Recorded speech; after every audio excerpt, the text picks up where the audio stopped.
Evet dostlar, aşıklar, ozanlar yıllar boyu, seneler boyu sazı elinde adım adım gurbet yolunda gezen insanlar.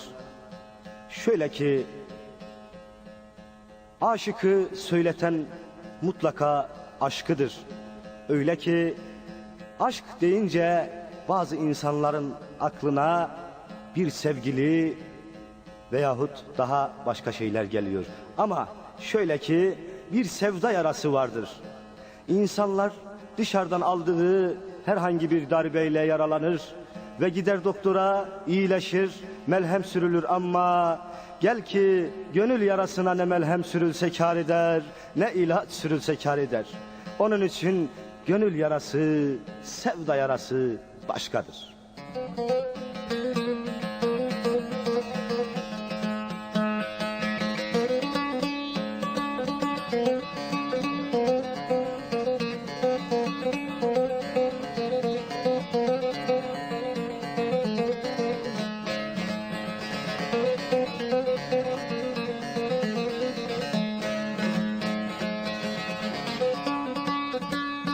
Aman aman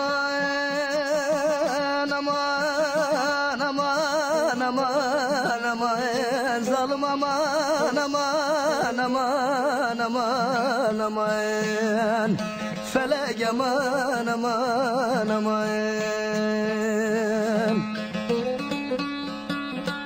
Hele canıma nasıl diyen derdimi gözlerinden akan sel aşığım.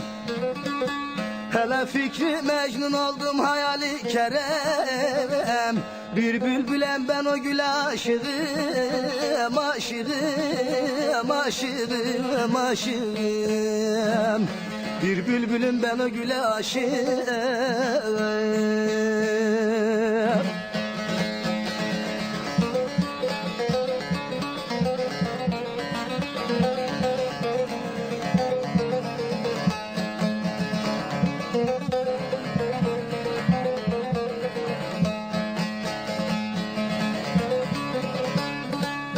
Hayle dile dile le le le le zalime le le le le ah yandım dile le le.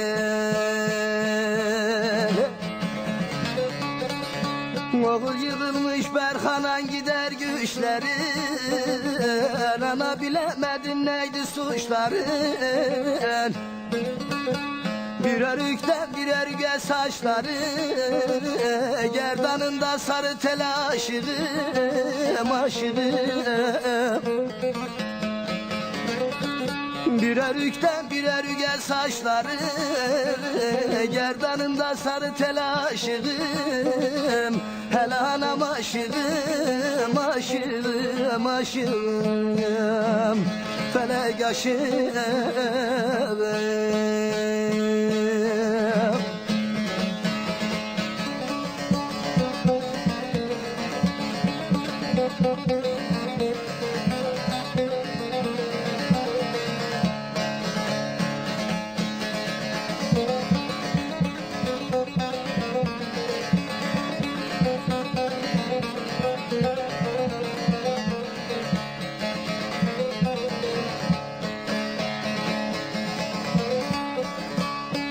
Aman aman aman aman aman aman aman felek aman aman aman aman. Oğul hepsinin gönlünden ince de sızı, olmadı gönlümün baharı yazı. Hele beni mecnun eden o emmim kızı, işte böyle bir güzel aşığım, aşığım, aşığım. İşte böyle bir güzel aşığım.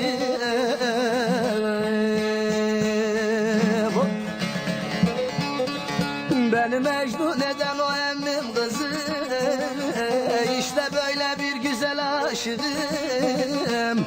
Hele anam aşığım, aşığım, aşığım, aşığım. neydim aşığım